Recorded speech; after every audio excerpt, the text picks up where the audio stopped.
민서가 조용히 일어났어요. 그만하시죠. 차분하지만 섬뜩한 목소리에 그들은 그녀를 돌아보았어요. 넌 뭐야? 괜히 상관 말고 조용히 커피나 마시고 가라. 그럼 조용히 해줘야 되지 않겠습니까?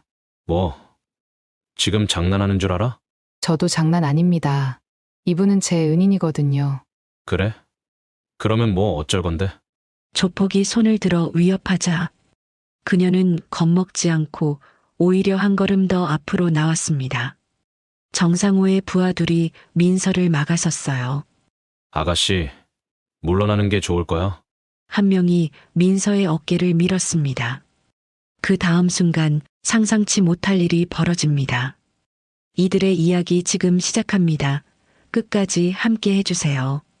인천 차이나타운의 붉은 간판들이 오후 햇살에 반짝거렸습니다. 민서는 천천히 거리를 걸으며 주변을 둘러보았어요. 2년 만의 휴가였죠. 707 특임대에서의 강도 높은 훈련과 임무들로 지친 몸과 마음이 조금씩 풀어지는 것 같았습니다. 하지만 민서의 발걸음은 분명한 목적지를 향하고 있었어요. 바로 소울메이트라는 이름의 작은 카페였습니다. 카페 앞에 도착한 민서는 잠시 멈춰섰습니다. 가슴이 두근거렸어요. 벌써 5년이 지났군요. 그날 이후로 영희를 한 번도 만나지 못했습니다. 문을 열고 들어서자 커피 향이 코끝을 간지렸어요. 카페 안은 따뜻했습니다. 벽면에는 지역 예술가들의 그림이 걸려 있었고 한쪽에서는 누군가 기타를 조용히 연주하고 있었죠. 어서 오세요. 밝은 목소리가 들려왔습니다. 민서의 시선이 카운터로 향했어요. 거기 영희가 서 있었습니다. 5년 전보다 조금 더 성숙해진 모습이었지만 따뜻한 미소는 그대로였어요. 영희의 눈이 커졌습니다. 민서야?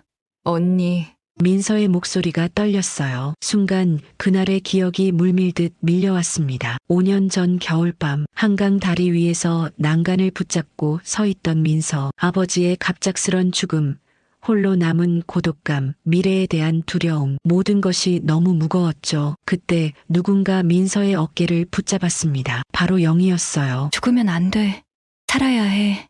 살아서 내가 할 수 있는 일들이 분명히 있을 거야. 그날 영희는 떨고 있는 민서를 꼭 안아주었습니다. 처음 만난 사람이었는데도 말이죠. 그리고 밤새 민서의 이야기를 들어주었어요. 아버지가 군인이었다는 것, 의문의 교통사고로 돌아가셨다는 것, 이제 혼자 남았다는 것. 민서야, 정말 너였구나. 영희가 카운터를 돌아 나와 민서를 꼭 안아주었습니다. 민서의 눈가가 뜨거워졌어요. 언니, 보고 싶었어요. 나도 정말 보고 싶었어. 군인이 되었다고 들었는데 정말 멋지게 변했네? 영희가 한 발 물러서며 민서를 위아래로 훑어보았습니다. 단단해진 어깨, 고든 자세, 날카로워진 눈빛. 5년 전의 여린 소녀는 이제 어디에도 없었죠. 707 특임대 중령이 됐다면서? 어떻게 알았어요? 내가 떠난 후에도 계속 소식을 들었거든. 자랑스러웠어. 영희의 눈가에 눈물이 맺혔습니다. 둘은 창가 자리에 마주 앉았어요. 영희가 직접 커피를 내려왔습니다. 이 카페가 언니 꿈이었잖아요. 민서가 주변을 둘러보며 말했어요. 드디어 이루었지. 단순한 카페는 아니야. 여기는 지역 예술가들의 전시 공간이기도 하고 매주 토요일엔 소외계층 어르신들께 무료로 커피를 대접해. 우리 동네의 작은 쉼터 같은 곳이 되었으면 했거든. 영희의 얼굴에 자부심이 가득했습니다. 민서도 미소를 지었어요. 그때였습니다. 카페 문이 거칠게 열렸어요. 쾅! 문이 벽에 부딪히는 소리에 카페 안의 손님들이 모두 고개를 돌렸습니다. 검은 양복을 입은 남자 셋이 들어왔어요. 선두에 선 남자는 회색 머리를 뒤로 넘긴 중년이었습니다. 이 사장님, 안 계신가?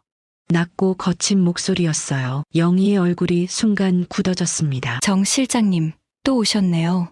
영희가 일어서며 말했어요. 목소리에 피로감이 묻어났습니다. 노라니, 그런 서운한 말씀을. 우리가 얼마나 정중하게 제안했는데. 정상호라 불린 남자가 비웃듯 말했습니다. 그의 뒤에 선 2명이 카페를 둘러보며 혀를 찼어요. 이런 낡은 건물에서 뭘 하시겠다고. 우리가 제시한 금액이면 충분하잖아요. 전에도 말씀드렸지만 이 카페는 팔 생각이 없어요. 영희의 목소리가 단호했습니다. 정상호의 표정이 차갑게 변했어요. 이 사장님, 이 일대가 곧 재개발 구역으로 지정될 거라는 건 아시죠? 그때 되면 어차피 나가야 해요. 지금 우리 제안을 받는 게 현명한 선택입니다. 재개발은 아직 확정된 게 아니잖아요. 확정될 거예요. 믿으세요. 정상우가 한 발 더 다가왔습니다. 민서가 조용히 상황을 지켜보았어요. 특수부대에서 배운 첫 번째 원칙, 상황을 먼저 파악하라. 그리고 말이죠. 이 동네에서 장사하려면 우리와 잘 지내는 게 좋아요. 보업이라고 생각하시면 됩니다. 보호비요? 영희의 목소리가 떨렸습니다. 분노 때문이었죠. 네, 한 달에 500만 원 정도면 적당할 것 같은데. 순간 민서의 안에서 뭔가가 툭 하고 끊어졌습니다. 영희가 이런 일을 겪고 있었다니, 자신을 구해준 은인이 이런 협박을 받고 있었다니. 정상우가 카운터 위의 화분을 손으로 쓸어 떨어뜨렸어요. 와장창. 아, 실수했네요. 이런 일이 자주 일어나면 곤란하겠죠? 영희의 주먹이 떨렸습니다. 다른 손님들은 무서워서 자리를 떠났어요. 나가주세요. 영희가 겨우 말했습니다. 나가라고요? 우리가. 정상호 뒤에 남자 하나가 비웃으며 테이블을 발로 찼습니다. 쿵 소리와 함께 테이블이 쓰러졌어요. 바로 그 순간이었습니다. 민서가 조용히 일어났어요. 그만하시죠. 차분한 목소리였지만 그 안에는 날카로운 무언가가 있었습니다. 정상우가 민서를 돌아보았어요. 누구신지 상관없는 일에 끼어들지 마세요. 상관없는 일이 아닙니다. 이분은 제 은인이거든요. 민서가 한 걸음 앞으로 나왔습니다. 정상우의 부하들이 민서를 막아섰어요. 아가씨, 물러나는 게 좋을 거야. 한 명이 민서의 어깨를 밀었습니다. 그 다음 순간 카페 안의 모든 것이 순식간에 일어났어요. 민서의 손이 번개처럼 움직였습니다. 어깨를 민 남자의 손목을 잡아 비틀었어요. 동시에 발이 그의 무릎 뒤를 정확히 가격했죠. 남자가 무릎을 꿇자 민서는 카운터 위에 원두머신 손잡이를 잡았습니다. 금속 손잡이를 빼내어 두 번째 남자가 달려들 때 그의 팔을 정확히 쳐냈어요. 탁! 탁! 두 명이 바닥에 쓰러졌습니다. 3초도 걸리지 않았어요. 정상우가 뒷걸음질 쳤습니다. 눈이 놀라움으로 커졌죠. 너, 뭐야? 민서가 손잡이를 내려놓으며 말했습니다. 707 특임대 강민서 중령입니다. 다시는 이곳에 오지 마세요. 정상우의 얼굴이 창백해졌어요. 707 특임대, 대한민국 최정예 특수부대의 이름이었죠. 이건 우리 조직을 건드린 거야. 가만두지 않을 거다! 정상우가 부하들을 일으켜 세우며 소리쳤습니다. 어디 한번 해보시죠. 민서의 목소리가 차가웠어요. 정상우 일행이 황급히 카페를 빠져나갔습니다. 문이 닫히자 영희가 민서를 바라보았어요. 눈에 눈물이 가득했습니다. 민서야, 언니, 얼마나 이런 일을 당하고 있었어요? 민서가 영희의 손을 잡았습니다. 한 달 정도 됐어. 처음엔 친절하게 매입 제안을 했는데 거절하니까 점점 협박이 심해졌지. 영희의 목소리가 떨렸어요. 밖에서 경찰 사이렌 소리가 들려왔습니다. 아마 누군가 신고한 모양이었죠. 언니, 제가 휴가 동안 여기 있을게요. 혼자 두지 않을 거예요. 민서가 단호하게 말했습니다. 영희가 고개를 저었어요. 안 돼. 너까지 위험해질 수 있어. 저를 구해주신 분을 그냥 둘 수 없어요. 그때 언니가 저한테 말했잖아요. 살아서 할 수 있는 일이 분명히 있을 거라고. 민서의 눈이 빛났습니다. 이게 제가 할 일인 것 같아요. 언니를 지키는 것. 영희가 민서를 다시 꼭 안았어요. 5년 전과는 반대였죠. 이번엔 민서가 영희를 지킬 차례였습니다. 경찰이 도착했고 영희가 상황을 설명했어요. 하지만 경찰도 난감한 표정이었습니다. 흑룡파예요. 이 동네에서 가장 큰 조직이죠. 증거가 없으면 우리도. 젊은 경찰관이 미안한 듯 말했습니다. 민서가 경찰관을 바라보았어요. 그들이 다시 올 겁니다. 알아요. 조심하세요. 우리도 순찰을 강화하겠지만. 경찰이 떠난 후 카페엔 정적이 흘렀어요. 영희가 깨진 화분 조각을 치우기 시작했습니다. 민서도 함께 도왔어요. 언니, 아버지가 왜 돌아가셨는지 아직도 모르겠어요. 민서가 조용히 말했습니다. 군복무 중 무언가를 고발하려 했다고만 들었는데 그 직후에 교통사고가 났죠. 너무 갑작스러웠어요. 영희가 민서의 어깨에 손을 올렸어요. 언젠가 진실을 알게 될 거야.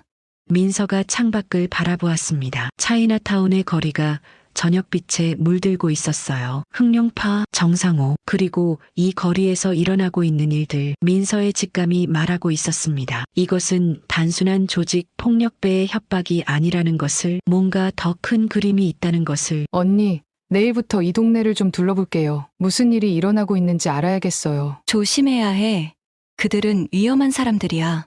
저도 충분히 위험한 사람이 될 수 있어요. 민서의 입가에 차가운 미소가 번졌습니다. 그날 밤 민서는 카페 2층의 작은 방에 머물기로 했어요. 영희가 가끔 쓰는 휴게실이었죠. 침대에 누워 천장을 바라보며 민서는 생각했습니다. 아버지의 죽음 그리고 지금 이곳에서 일어나는 일들 우연일까요? 주머니에서 낡은 수첩을 꺼냈어요. 아버지의 군인 수첩이었습니다. 마지막 페이지에 적힌 메모가 눈에 들어왔어요. 정의는 스스로 지키는 것이다. 민서가 수첩을 가슴에 품었습니다. 내일이 되면 본격적으로 움직일 거예요. 이 거리에서 무슨 일이 벌어지고 있는지 그리고 그것이 아버지의 죽음과 어떤 연관이 있는지. 창밖에서 차이나타운의 네온 사인이 깜빡거렸습니다. 붉은 빛이 방 안을 물들였어요. 전쟁이 시작된 것입니다. 하지만 민서는 두렵지 않았어요. 5년 전 영희가 자신을 구해주었듯이 이제는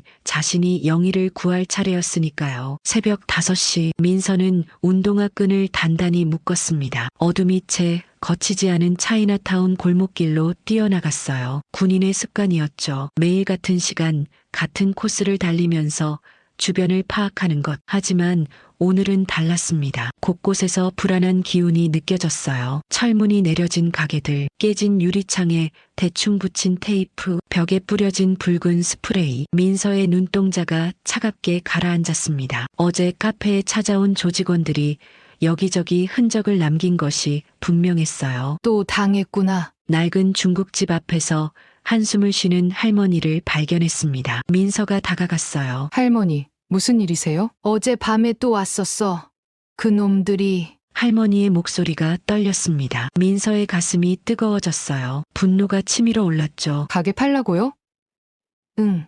시세의 30%만 준다고 하더라고. 안 팔면 매일 이런다고. 민서는 주먹을 꽉 쥐었습니다. 손톱이 손바닥을 파고들 정도로요. 이런 일이 얼마나 오래 계속되었을까? 왜 아무도 막지 못했을까? 카페로 돌아온 민서는 영희에게 물었습니다. 언니, 이 동네가 원래 이랬어요? 아니, 석 달 전부터였어. 갑자기 재개발 얘기가 나오더니 영희의 얼굴에 그늘이 졌습니다. 민서는 언니의 손을 꼭 잡았어요. 차가운 손이었죠. 오후가 되자 민서는 인천경찰청으로 향했습니다. 강력계 서동혁 팀장을 만나기 위해서였죠. 군 시절 인연이 있던 선배가 소개해준 사람이었어요. 강민서 중령님이시죠? 많이 들었습니다. 서동혁은 40대 중반의 단단해 보이는 남자였습니다. 눈빛이 날카로웠어요. 하지만 어딘가 지쳐 보였죠. 차이나타운 상황 때문에 왔습니다. 흑룡파 말씀이시군요. 서동혁의 표정이 어두워졌습니다. 그는 서류 뭉치를 꺼내 보여줬어요. 피해 신고서들이었죠. 수십 장이 넘었습니다. 저희도 알고 있습니다. 하지만 증거가 없다. 맞습니다. 놈들이 너무 영리해요. 직접적인 폭행은 피하고 협박도 증거가 남지 않게 하죠. 민서의 눈썹이 찌푸려졌습니다. 순간 아버지의 얼굴이 떠올랐어요. 정의를 위해 싸우다 좌절했던 아버지. 재개발은 누가 추진하는 거죠? 대성건설입니다. 중견업체인데 최근 들어 급성장했어요. 대성건설. 그 이름을 듣는 순간 민서의 심장이 쿵 하고 내려앉았습니다. 설마. 아니, 그럴 리 없어. 하지만 불안감이 목구멍을 타고 올라왔어요. 혹시 그 회사 과거에 군납 사업도 했나요? 서동혁이 놀란 눈으로 민서를 바라봤습니다. 어떻게 아셨죠? 15년 전에 문제가 있었다고 들었는데 15년 전 민서의 온몸이 굳어졌습니다. 아버지가 돌아가신 해였어요. 손이 떨리기 시작했죠. 민서는 떨리는 손을 주머니에 넣었습니다. 그때 내부 고발자가 있었다고 들었어요. 네, 육군 소령이었죠. 강태준 소령. 순간 민서의 귀에서 윙하는 소리가 났습니다. 세상이 빙글빙글 도는 것 같았어요. 서동혁의 목소리가 아득하게 들렸죠. 교통사고로 돌아가셨다던데. 안타까운 일이었죠. 민서는 숨을 깊게 들이마셨습니다. 천천히, 아주 천천히. 감정을 다스려야 했어요. 지금은 무너질 때가 아니었으니까. 그 사건 좀 더 자세히 알 수 있을까요? 서동혁은 잠시 민서를 바라봤습니다. 뭔가 느낀 듯 했어요. 개인적인 관계가 있으신가요? 네, 제 아버지였습니다. 침묵이 흘렀습니다. 무거운 침묵이었죠. 서동혁이 먼저 입을 열었어요. 그렇군요. 이제 이해가 됩니다. 왜 중령님이 이 일에 관심을 가지시는지. 그는 자리에서 일어나 금고를 열었습니다. 오래된 파일 하나를 꺼냈어요. 공식 기록은 아닙니다. 제 선배가 개인적으로 조사했던 자료예요. 의심스러운 점이 많았다고 했죠. 민서는 떨리는 손으로 파일을 받았습니다. 아버지의 사진이 있었어요. 군복을 입은 당당한 모습. 민서의 눈에 눈물이 맺혔습니다. 사고 현장 사진도 있습니다. 브레이크 자국이 없었어요. 그리고 그리고 대성건설 임원이 사고 직후 현장에 나타났다는 목격담이 있습니다. 민서의 가슴 속에서 뭔가가 부글부글 끓어올랐습니다. 분노인지 슬픔인지 분간이 안 됐어요. 그저 뜨거웠죠. 저녁이 되어 카페로 돌아온 민서는 영희에게 모든 것을 털어놨습니다. 언니, 이 싸움은 단순한 게 아니에요. 내 아버지와도 연관이 있어요. 영희가 민서의 손을 꼭 잡았습니다. 그럼 더더욱 물러설 수 없겠네. 민서는 고개를 들었어요. 영희의 눈에서 결연함을 봤죠. 그날 밤 민서는 노트북을 켜고 조사를 시작했습니다. 대성건설의 재무제표, 임원진 명단, 최근 사업 현황, 모든 것을 파헤쳤어요. 그리고 발견했습니다. 정상호라는 이름을요. 대성건설 기획실장 정상호. 낮에 카페에 왔던 그 남자였습니다. 단순한 조폭이 아니었어요. 그는 합법과 불법의 경계를 넘나드는 브로커였죠. 민서는 정상호의 행적을 추적했습니다. 시청 공무원들과의 골프 모임, 구청 건축과장과의 술자리, 모든 것이 연결되어 있었어요. 이 자식들. 민서의 목소리가 낮게 깔렸습니다. 이제 적의 정체를 알았어요. 단순한 조폭이 아니라 거대한 부패 카르텔이었죠. 새벽 3시, 민서는 아버지의 사진을 바라봤습니다. 아버지, 이제야 알았어요. 왜 아버지가 싸웠는지, 왜 목숨을 걸었는지, 눈물이 볼을 타고 흘러내렸습니다. 하지만 민서는 닥지 않았어요. 이 눈물이 마르면 싸움을 시작할 거니까. 이번엔 제가 끝낼게요. 아버지가 못다한 일을. 창밖으로 차이나타운의 불빛들이 보였습니다. 위태롭게 깜빡이는 불빛들. 민서는 주먹을 꽉 쥐었어요. 전쟁이 시작된 것입니다. 새벽 3시 27분. 유리창이 산산조각 났습니다. 벽돌이 날아와 카페 앞면을 뚫고 들어온 것이었죠. 민서는 2층 게스트룸에서 벌떡 일어났습니다. 심장이 미친 듯이 뛰었어요. 특수부대에서 훈련받은 본능이 즉시 깨어났습니다. 계단을 내려가는 민서의 발걸음은 고양이처럼 조용했습니다. 1층에서는 영희가 이미 나와 있었어요. 파자마 위에 가디건을 걸친 모습이었죠. 떨리는 손으로 깨진 유리를 쳐다보고 있었습니다. 언니, 위험해요. 뒤로 가 있어요. 민서의 목소리는 차분했지만 내면에서는 분노가 끓어올랐습니다. 벽돌에는 빨간 페인트로 글씨가 적혀 있었어요. 마지막 경고다. 건물을 팔아라. 영희의 얼굴이 창백해졌습니다. 입술이 파르르 떨렸죠. 이번이 3번째예요. 점점 더 심해지고 있어요. 민서는 영희의 어깨를 감싸 안았습니다. 그녀의 몸이 얼마나 떨고 있는지 느껴졌어요. 순간 민서의 가슴 속에서 뭔가가 툭 하고 끊어졌습니다. 더는 참을 수 없었죠. 다음 날 오후 민서는 차이나타운의 오래된 중국집 용문가게에 있었습니다. 둥근 테이블에는 12명의 상인이 모여 있었어요. 다들 지친 표정이었습니다. 절망이 그들의 얼굴에 짙게 배어 있었죠. 우리가 뭘 할 수 있겠어요? 경찰도 못 막는데. 채소가게 주인 김 사장이 한숨을 쉬었습니다. 그의 왼쪽 눈 아래에는 시퍼런 멍이 있었어요. 그래도 가만히 있을 순 없잖아요. 젊은 빵집 사장이 주먹을 테이블에 내리쳤습니다. 컵들이 달그락 소리를 냈죠. 민서가 조용히 입을 열었습니다. 제가 도와드리겠습니다. 모든 시선이 민서에게 쏠렸어요. 의심과 희망이 섞인 눈빛들이었습니다. 당신이 뭘 할 수 있다는 거예요? 군인이라면서요? 전 707특임대 소속입니다. 대테러 작전과 특수전을 전문으로 하죠. 민서의 목소리는 담담했지만 그 속에는 단단한 결의가 있었습니다. 이들과 싸우려면 먼저 그들을 알아야 해요. 제가 며칠 동안 조사한 바로는 흑룡파는 매일 밤 11시에서 새벽 2시 사이에 주로 활동합니다. 리더는 정상호지만 진짜 두목은 따로 있어요. 민서는 노트북을 열어 사진들을 보여줬습니다. 흑룡파 조직원들의 얼굴, 그들이 드나드는 건물, 차량 번호들이 빼곡히 정리되어 있었죠. 상인들의 눈이 점점 커졌습니다. 이걸 언제 다? 적을 알고 나를 알면 백전백승입니다. 우리에게는 그들이 모르는 강점이 있어요. 바로 단결력이죠. 민서의 말에 상인들 사이에서 작은 술렁임이 일었습니다. 희미하지만 희망의 불씨가 타오르기 시작했어요. 밤 10시 45분. 민서는 차이나타운의 좁은 골목에 숨어 있었습니다. 검은색 운동복에 마스크를 쓴 모습이었죠. 귀에는 무전기가 꽂혀 있었고 손목에는 특수 시계가 차 있었습니다. 예상대로였어요. 11시 정각 검은색 봉고차가 골목으로 들어왔습니다. 문이 열리고 6명의 남자가 내렸죠. 손에는 강목과 쇠파이프를 들고 있었습니다. 오늘은 약국이다.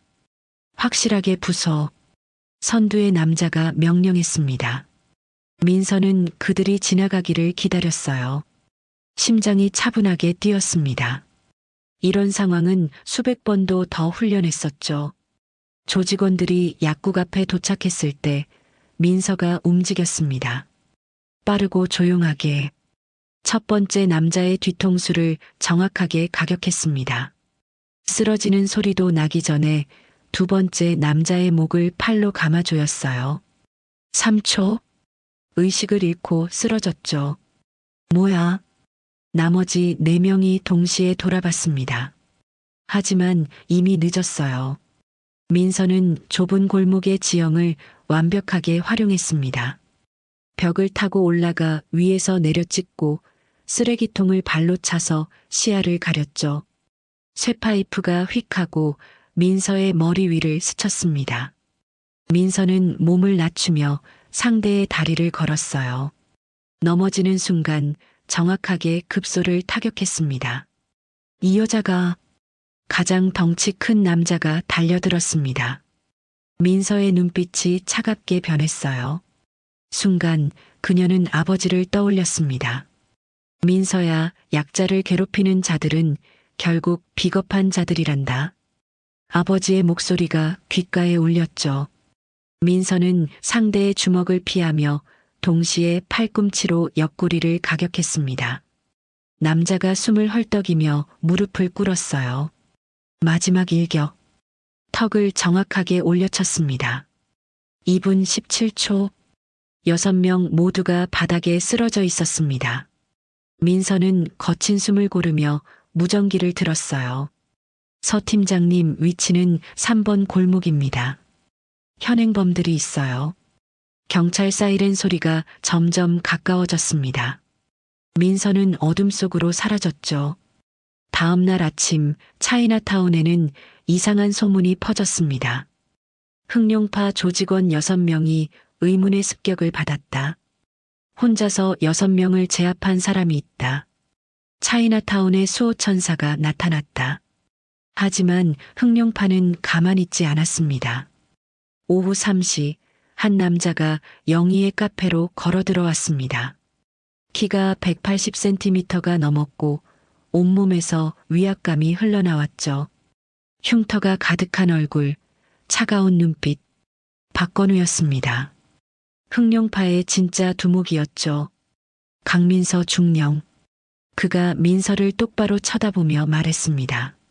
민서의 심장이 쿵 하고 내려앉았어요. 자신의 신원을 알고 있다니. 당신 아버지 강태준 소령을 아시나? 순간 민서의 온몸이 얼어붙었습니다. 주먹이 저절로 쥐어졌죠. 무슨 소리예요? 15년 전 당신 아버지가 우리 조직과 연관된 사건을 파헤치다가 불행한 사고를 당했지. 박건우의 입가에 차가운 미소가 번졌습니다. 그게 정말 사고였을까요? 민서의 눈에서 불꽃이 튀었습니다. 분노가 온몸을 타고 올라왔어요. 하지만 겨우 참았습니다. 지금 여기서 폭발하면 안 되었죠. 당신도 아버지처럼 되고 싶지 않다면 여기서 손을 떼시죠. 박건우가 돌아서며 마지막으로 말했습니다. 다음엔 경고가 없을 겁니다. 문이 쾅 하고 닫혔어요. 민서는 떨리는 손을 꽉 쥐었습니다. 눈물이 차올랐지만 참았어요. 영희가 걱정스러운 얼굴로 다가왔습니다. 민서야, 괜찮아? 언니, 이제 시작이에요. 민서의 목소리는 떨렸지만 그 속에는 불타는 결의가 있었습니다. 아버지의 진실을 밝히고 이 거리를 지킬 거예요. 반드시요. 그날 밤 민서는 오래된 일기장을 꺼냈습니다.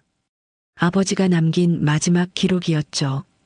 거기엔 대성건설과 흑룡파의 연결고리가 자세히 적혀 있었습니다. 민서야, 만약 아빠에게 무슨 일이 생긴다면 이 일기를 찾아라. 진실은 반드시 밝혀져야 한다. 눈물 한 방울이 일기장에 떨어졌습니다. 민서는 눈물을 닦고 일어났어요. 창밖으로 차이나타운의 불빛들이 보였습니다.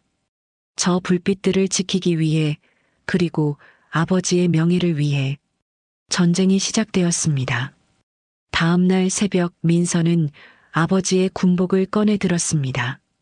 낡은 전투복에서는 아직도 아버지의 냄새가 났어요. 가슴 주머니에서 작은 사진이 나왔습니다. 어린 민서를 안고 환하게 웃는 아버지의 모습이었죠. 아빠, 왜 그때 포기하지 않으셨어요? 민서의 마음속 깊은 곳에서 대답이 들려왔습니다. 아버지도 알고 있었을 거예요. 위험하다는 것을. 하지만 물러서지 않았죠. 그것이 군인의 사명이었으니까요. 오전 10시 영희의 카페는 평소와 달리 붐볐습니다. 차이나타운 상인 20명이 모두 모였어요. 어제와는 달리 그들의 눈빛에는 결연함이 있었습니다. 민서 씨가 보여줬잖아요. 우리도 할 수 있다는 걸. 빵집 사장이 먼저 나섰습니다. 다른 상인들도 고개를 끄덕였죠. CCTV를 모두 연결해서 감시 체계를 만들어요. 서로의 가게를 지켜주는 거죠. 좋은 생각이에요. 그리고 매일 밤 2명씩 순찰도 돌아요. 민서는 상인들의 변화를 보며 가슴이 뜨거워졌습니다. 두려움이 용기로 바뀌는 순간이었어요. 이것이 바로 진정한 연대의 힘이었죠. 그때 카페 문이 거칠게 열렸습니다. 정상우가 부하 4명과 함께 들어왔어요. 하지만 이번엔 달랐습니다. 상인들이 아무도 뒤로 물러서지 않았죠. 오, 다들 모여있네? 집단 항의라도 하려고? 정상우가 비웃었습니다. 하지만 그의 눈에는 불안이 스쳤어요. 나가세요. 영희가 떨리는 목소리로 말했습니다. 민서가 영희의 손을 꼭 잡아줬죠. 뭐? 감히 누구한테? 정상우가 영희에게 다가가려는 순간 모든 상인이 일제히 일어섰습니다. 20명이 만드는 벽. 그것은 단순한 물리적 벽이 아니었어요. 서로를 지키겠다는 의지의 벽이었죠. 정상우의 얼굴이 붉어졌습니다. 좋아, 두고 보자고. 그들이 나간 후 카페는 환호성으로 가득 찼습니다. 처음으로 그들을 몰아낸 것이었죠. 작은 승리였지만 그 의미는 컸습니다. 민서는 미소를 지었어요. 하지만 마음 한구석에는 불안이 있었습니다. 박건우의 차가운 눈빛이 계속 떠올랐죠. 그가 말한 아버지의 죽음. 그것이 정말 사실일까요? 해가 저물고 차이나타운에는 다시 어둠이 내려앉았습니다. 전쟁은 이제 막 시작되었을 뿐이었어요.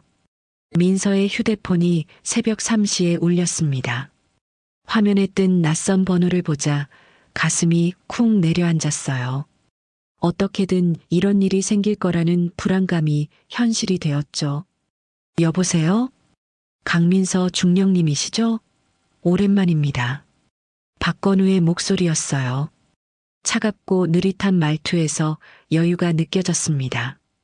민서의 손이 미세하게 떨렸어요. 무슨 일이죠? 바로 본론으로 들어가죠. 당신의 의남매분이 지금 저희와 함께 계십니다. 순간 민서의 온몸이 얼어붙었습니다. 귀가 먹먹해졌어요. 영희가 납치되었다는 사실이 믿기지 않았죠. 언니를 어떻게 한 거야? 민서의 목소리가 날카롭게 변했습니다. 분노가 끌어올랐어요. 진정하세요. 아직은 무사합니다. 하지만 그게 얼마나 갈지는 당신에게 달렸죠. 전화 너머로 영희의 신음소리가 들렸습니다. 민서의 심장이 미친 듯이 뛰었어요. 손에 힘이 들어가 휴대폰이 삐걱거렸죠. 내가 원하는 건 간단합니다. 24시간 내로 혼자 오세요. 장소는 문자로 보내드리죠. 경찰에 연락하면 어떻게 될지는 알겠죠? 전화가 끊어졌습니다. 민서는 침대 끝에 주저앉았어요. 머릿속이 하얗게 변했죠. 영희의 얼굴이 떠올랐습니다. 대학 시절 한강 다리에서 자신을 구해준 그 따뜻한 손길이 생각났어요. 민서는 벌떡 일어났습니다. 먼저 해야 할 일이 있었죠. 아버지의 유품 상자를 열었습니다. 낡은 군인 수첩과 서류들이 나왔어요. 손이 떨려서 종이를 제대로 잡기 힘들었죠. 하지만 이번에는 다른 무언가가 보였습니다. 이건 대성건설이라는 이름이 여러 문서에서 반복되었어요. 15년 전 아버지가 조사하던 군수품 비리 사건의 중심에 바로 그 회사가 있었죠. 민서의 눈이 빠르게 움직였습니다. 갑자기 퍼즐 조각들이 맞춰지기 시작했어요. 현재 차이나타운 재개발을 주도하는 것도 대성건설이었습니다. 15년이 지났지만 같은 수법이었어요. 약자를 짓밟고 이익을 챙기는 더러운 방식이 그대로였죠. 민서는 서동혁 팀장에게 전화를 걸었습니다. 팀장님, 급한 일이 생겼어요. 무슨 일입니까? 목소리가 심상치 않은데. 영희 언니가 납치되었습니다. 그리고 제가 찾은 게 있어요. 민서는 빠르게 상황을 설명했습니다. 서동혁의 한숨소리가 들렸어요. 혼자 가시면 안 됩니다. 함정이 분명해요. 알아요. 하지만 언니를 구해야 해요. 민서의 목소리가 단호했습니다. 서동혁이 잠시 침묵했어요. 그럼 이렇게 하죠. 제가 비공식적으로 지원하겠습니다. GPS 추적기를 드릴게요. 두 사람은 급히 만났습니다. 서동혁이 건넨 작은 기기를 민서가 옷 안쪽에 숨겼어요. 그의 얼굴에 걱정이 가득했죠. 혹시 모르니 이것도 가져가세요. 서동혁이 작은 녹음기를 건넸습니다. 민서가 고개를 끄덕였어요. 팀장님, 제가 보낸 자료들 확인하셨죠? 네. 충격적이더군요. 시청 도시계획과 김 과장, 구청 건축과 이 계장. 이 사람들이 모두 연루되어 있었어요. 서동혁의 표정이 어두워졌습니다. 부패의 고리가 생각보다 훨씬 깊었죠. 15년 전 제 아버지도 이걸 파헤치다가. 민서의 말끝이 흐려졌습니다. 서동혁이 민서의 어깨를 잡았어요. 이번엔 다를 겁니다. 우리가 막겠습니다. 문자가 왔습니다. 인천 앞바다의 폐조선소 주소였어요. 민서의 눈빛이 차갑게 변했죠. 밤 10시 민서는 폐조선소에 도착했습니다. 녹슨 철문이 삐걱거리며 열렸어요. 어둠 속에서 누군가 나타났죠. 따라오세요. 조직원 둘이 민서를 안내했습니다. 발걸음 소리가 텅 빈 공간에 울렸어요. 녹슨 철 냄새와 바다 냄새가 섞였죠. 거대한 창고 안으로 들어갔습니다. 중앙에 의자에 묶인 영희가 보였어요. 민서의 심장이 쿵 내려앉았죠. 언니, 민서야. 영희의 목소리가 약했습니다. 얼굴에 멍이 들어 있었어요. 민서의 안에서 무언가가 끓어올랐죠. 박건우가 어둠 속에서 걸어 나왔습니다. 양복을 입은 그의 모습이 어색했어요. 하지만 눈빛은 여전히 날카로웠죠. 오신 것을 환영합니다. 강민서 중령님. 언니를 풀어줘. 나와 할 얘기가 있으면 나와 해. 민서의 목소리가 떨렸습니다. 분노를 억누르기 힘들었어요. 당신 아버지도 그랬죠.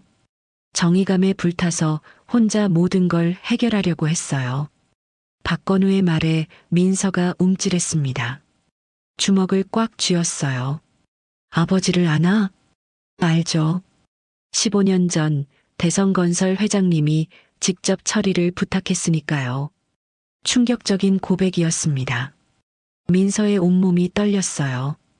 그동안 의심만 했던 것이 사실로 확인되었죠.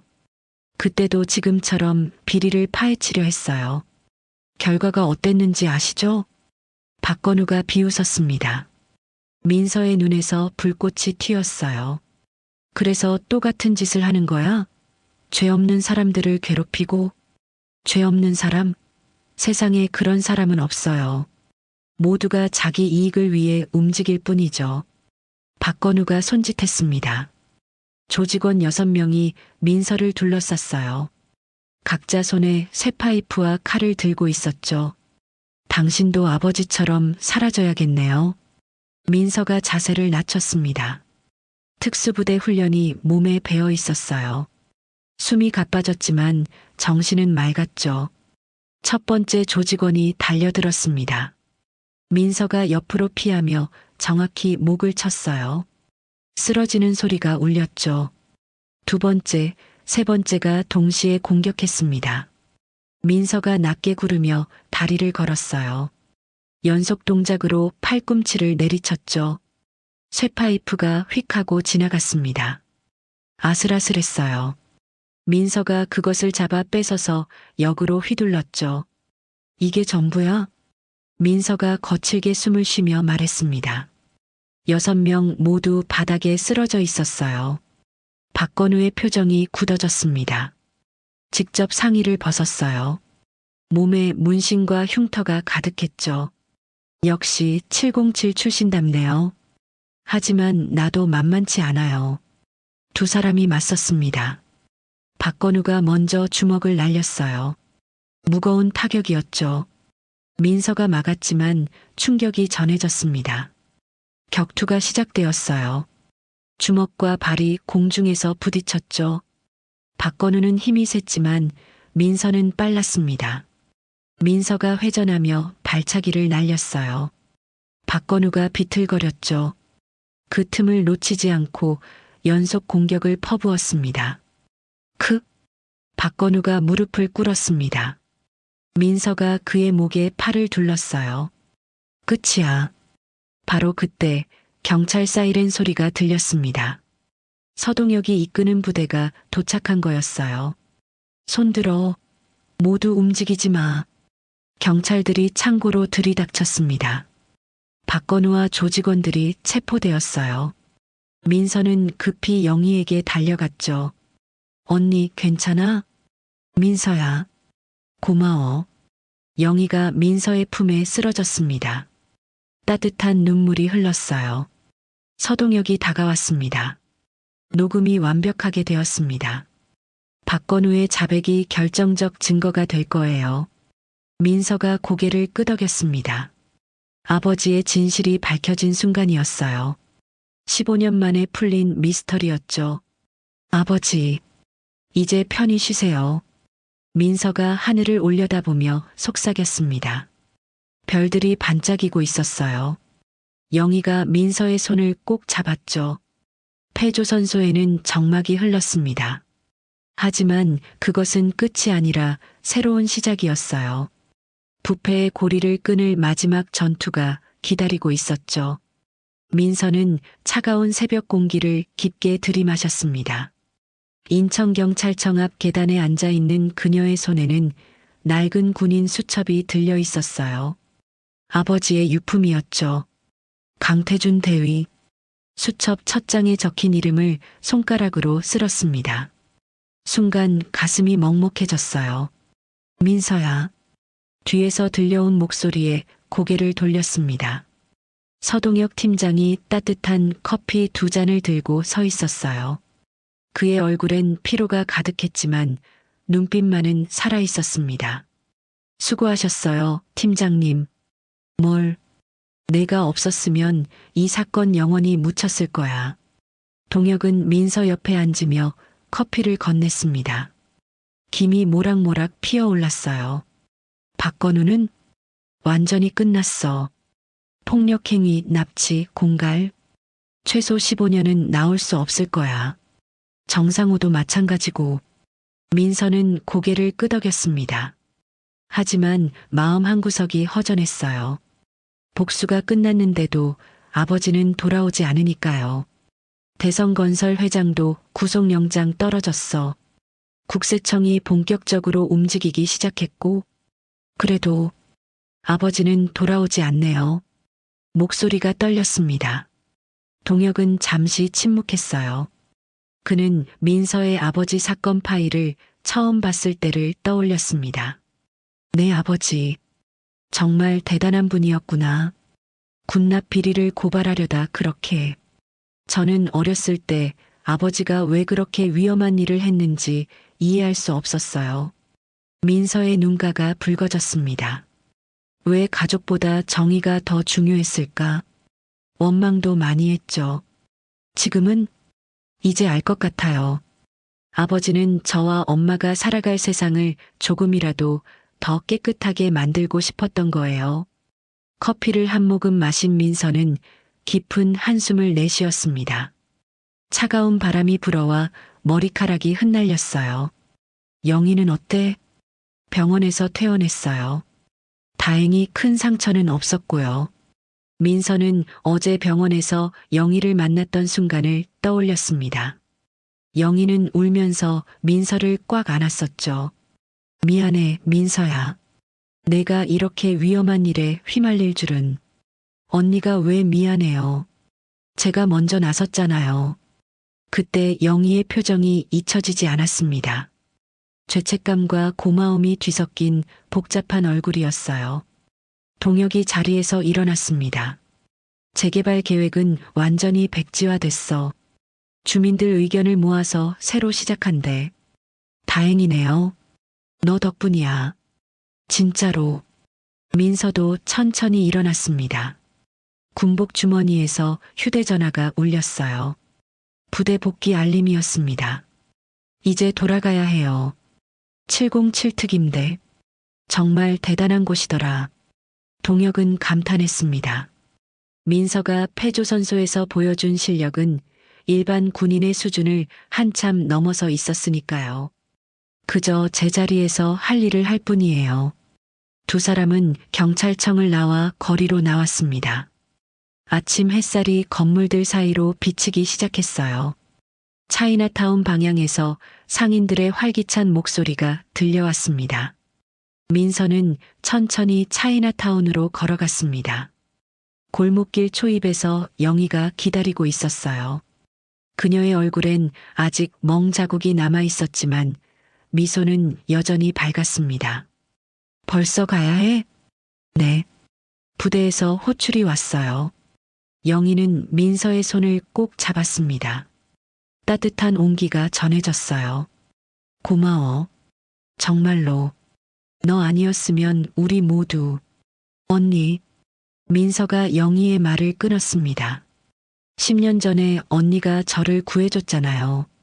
그날을 떠올리니 가슴이 뭉클했습니다. 한강 다리에서 뛰어내리려던 민서를 영희가 붙잡았던 그 순간.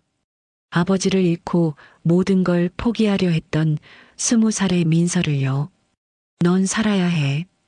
내 아버지가 지키려 했던 세상에서 내가 행복하게 살아가는 게 최고의 복수야. 그때 영희가 했던 말이 민서를 살렸습니다. 그리고 민서는 군인이 되었죠. 아버지처럼요. 이제 우리 서로 빚 없는 거야? 영희가 장난스럽게 물었습니다. 민서는 웃었어요. 그럼요. 이제 친구죠. 두 사람은 카페 소울메이트 앞에 도착했습니다. 깨진 유리창은 새 것으로 교체되어 있었고 간판도 새로 달려 있었어요. 상인들이 십시일반 모아준 성금으로 수리했다고 했습니다. 어서 와, 민서야. 카페 안에서 상인들이 손을 흔들었습니다.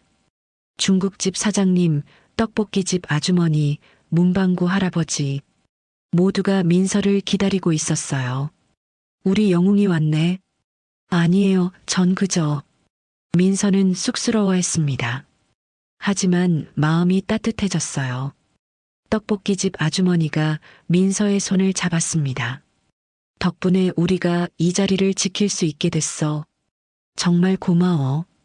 40년 넘게 장사한 이곳을 떠날 뻔했잖아. 중국집 사장님도 눈시울이 붉어졌습니다. 민서는 상인들의 얼굴을 하나하나 바라봤습니다. 이들이 바로 아버지가 지키려 했던 사람들이었어요. 평범하지만 정직하게 살아가는 사람들. 권력과 돈 앞에서 무력했던 약자들이었죠. 제가 특별한 건 아니에요. 여러분이 용기를 내서 함께 싸워주셨잖아요. 그래도 내가 시작했잖아.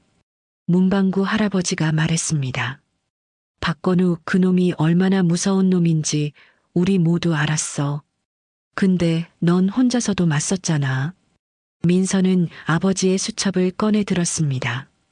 마지막 페이지를 펼치니 아버지의 글씨가 보였어요. 정의는 거창한 것이 아니다. 내 옆에 사람을 지키는 작은 용기에서 시작된다. 눈물이 핑 돌았습니다. 아버지도 이런 마음이었을까요? 잠깐. 영희가 갑자기 뛰어나갔다가 커다란 액자를 들고 돌아왔습니다. 이거 우리가 준비한 거야.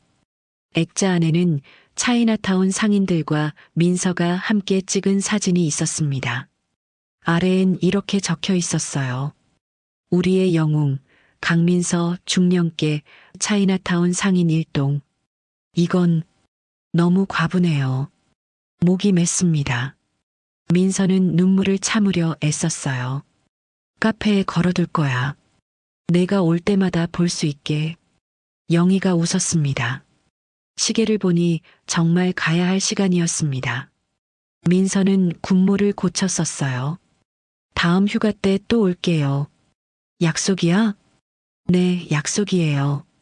민서는 상인들에게 격려를 했습니다. 모두가 박수를 쳤어요. 차이나타운을 빠져나오면서 민서는 뒤를 돌아봤습니다. 골목길엔 활기가 돌고 있었어요. 상인들은 다시 가게 문을 열고 손님을 맞이했습니다. 아이들은 골목에서 뛰어놀았고요. 이제 대성건설도 박건우도 부패한 공무원들도 이곳을 위협할 수 없었습니다. 민서는 아버지의 수첩을 가슴에 품었습니다. 따뜻한 온기가 느껴졌어요. 아버지, 저 잘했죠? 하늘을 올려다봤습니다. 구름 사이로 햇빛이 환하게 비치고 있었어요. 마치 아버지가 웃는 것 같았습니다. 부대로 향하는 버스에 올랐습니다. 창밖으로 인천 시내가 펼쳐졌어요. 평화로운 일상이었죠. 이제 시작이에요. 민서는 다짐했습니다. 707특임대 중령으로서 그리고 강태준 대위의 딸로서 계속해서 약자를 지키며 살아갈 거라고요. 휴대전화가 울렸습니다. 영희가 보낸 메시지였어요. 잘 가. 우리의 수호천사. 민서는 미소를 지었습니다. 가슴속 응어리가 완전히 풀리는 것 같았어요. 아버지의 죽음은 여전히 아프지만 이제는 그 의미를 알게 되었으니까요. 버스가 출발했습니다. 차이나타운이 점점 멀어졌어요. 하지만 민서는 알고 있었습니다. 언제든 돌아올 수 있는 따뜻한 곳이 생겼다는 것을요. 그곳엔 그녀를 기다리는 사람들이 있었습니다. 영희와 상인들, 그리고 아버지의 정신을 기억하는 사람들이요. 창밖을 스치는 풍경을 바라보며 민서는 생각했습니다. 정의는 혼자 이루는 게 아니구나. 함께할 때 비로소 작은 용기가 큰 변화를 만든다는 것을, 그리고 그것이 바로 아버지가 꿈꾸던 세상이라는 것을요. 군복 주머니에서 부대 휘장을 꺼내 들었습니다. 707 특임대의 표시가 햇빛에 반짝였어요. 아버지, 저는 계속 싸울게요. 아버지가 그러셨던 것처럼 마음속으로 다시 한번 다짐했습니다. 그리고 눈을 감았어요. 잠시 후면 부대에 도착할 것입니다. 그곳에서 그녀를 기다리는 새로운 임무가 있을 거예요. 하지만 이제 두렵지 않았습니다. 그녀에겐 지켜야 할 사람들이 있고 돌아갈 곳이 있으니까요.